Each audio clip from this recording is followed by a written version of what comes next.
Some events leave a deep mark on history, but none on the land. This is the site of the Battle of Hastings. After almost 1,000 years, no traces of the bloody conflict can be seen. But here, the fate of England turned. It's where a king was killed, and his victor claimed the throne.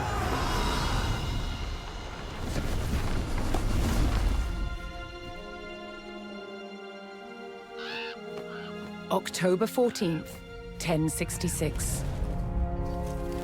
We know what happened here on this day, thanks to this. The Bayeux Tapestry. A carefully preserved, illustrated record of events. It shows the main players. Harold, the newly crowned Anglo-Saxon King of England, and his challenger, William, Duke of Normandy. William claimed the previous king had promised him the crown. So, he assembled an army and prepared to sail to England to fight King Harold for the throne. But a storm thwarted his plans. Meanwhile, Harold discovered that a Viking invasion had landed in the north. Another threat to his crown. So he raced to fight them. In France, William waited for the right conditions to sail across the Channel to England.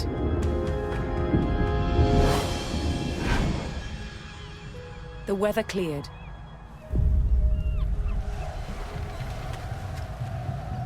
He seized his chance.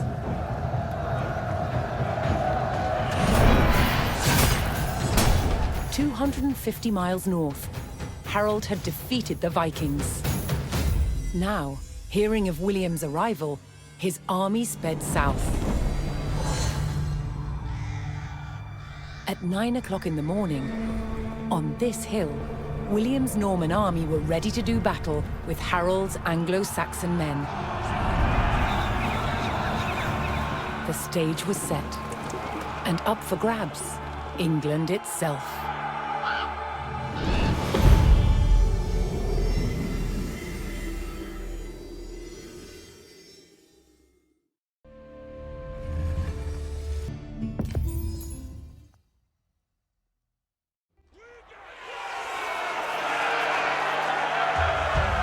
On October 14th, 1066, William of Normandy stood ready for battle at the base of a hill.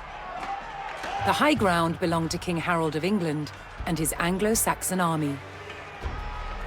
Here, on this hilltop, the fate of England would be decided.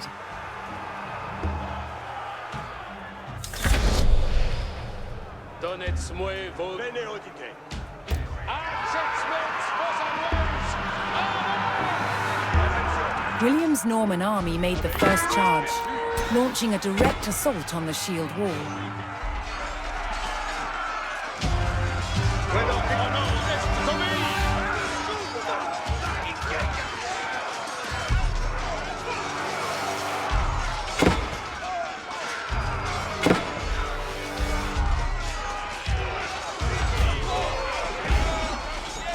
Though William's army fought fiercely against the shield wall, it would not yield.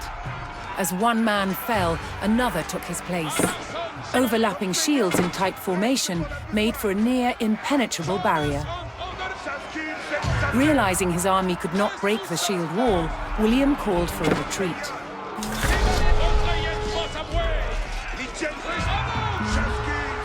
William's feigned retreat was working. The Anglo-Saxon army broke their shield wall formation, leaving gaps for William to make a move.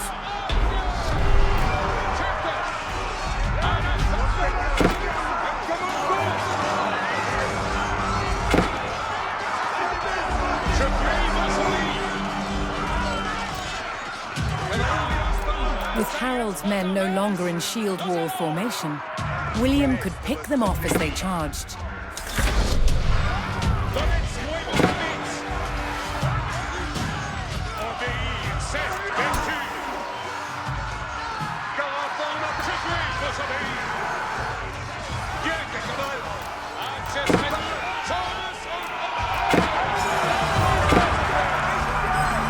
Anglo-Saxons had deployed rows of spearmen to push back the invaders.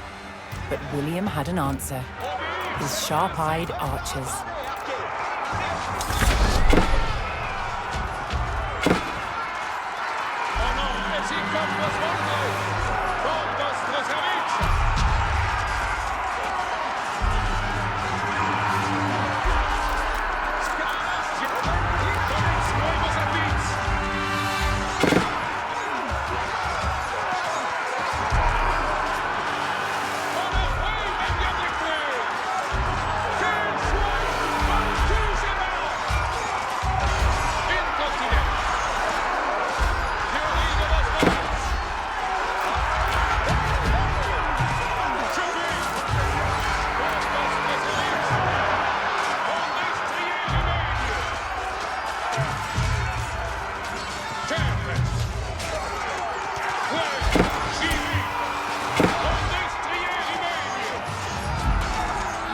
Anglo-Saxon archers joined the fray, and the Normans' deadly cavalry ready to charge.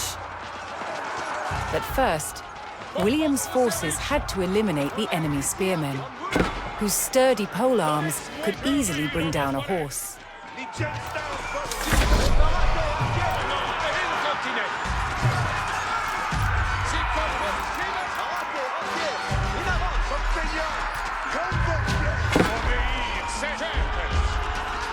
More Norman men-at-arms reinforced William's army.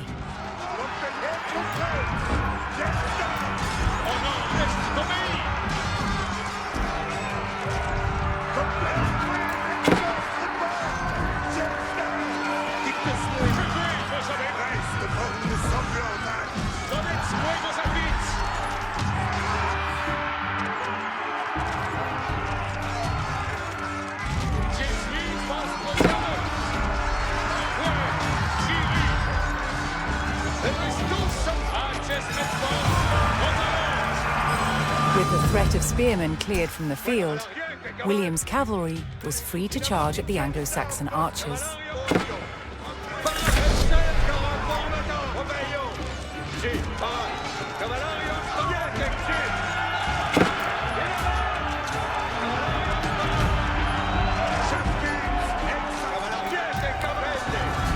The Anglo-Saxon army was in disarray. Their shield wall had been neutralized, and their numbers were dwindling. Now the only thing standing between William and victory was King Harold himself.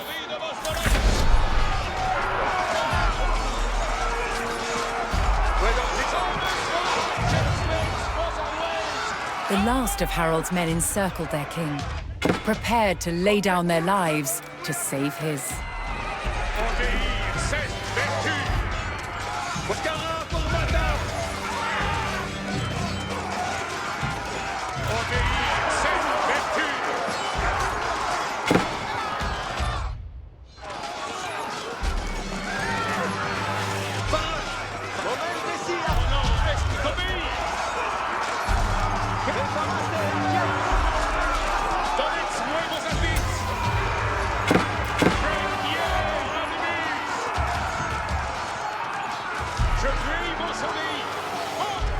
More Norman cavalrymen took to the field.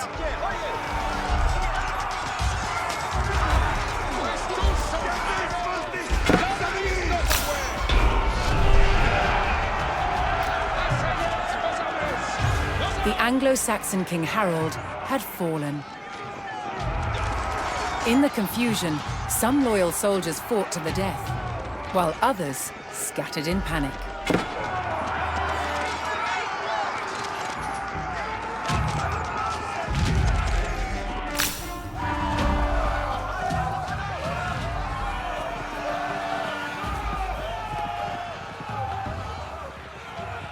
Leaderless and defeated, the last of the Anglo-Saxon army fled for their lives.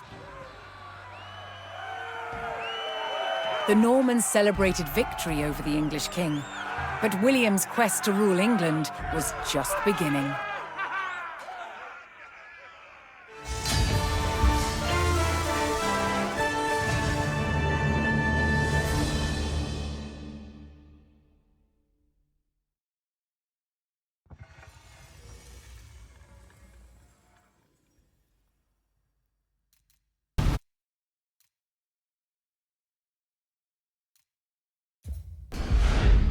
At Guédelon in France, to understand how castles were constructed, they're building one from scratch, using just the tools and materials of the medieval age. It's a 25-year project, the world's biggest archaeological experiment.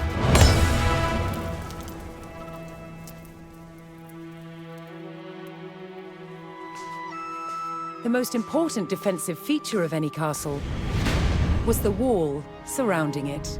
Castle walls had to be incredibly thick in order to resist attack and absorb the impact of projectiles fired from trebuchets. The curtain wall was over 20 feet deep, interspersed with towers. In earlier Norman castles, they were square.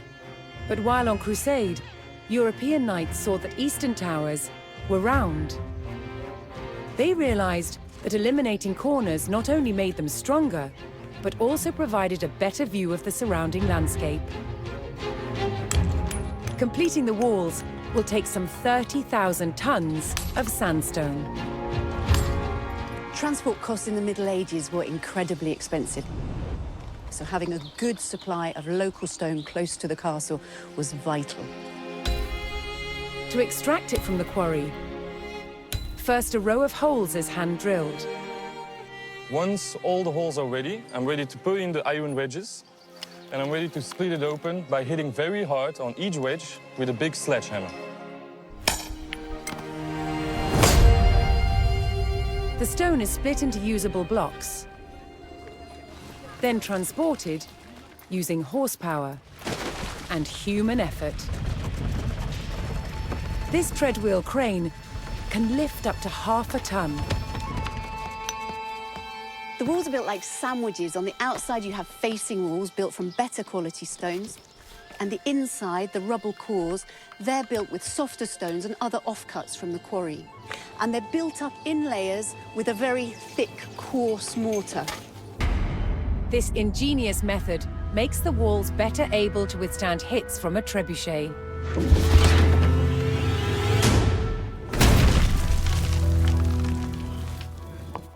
Sandstone is too hard to be carved into intricate windows, vaults, and steps.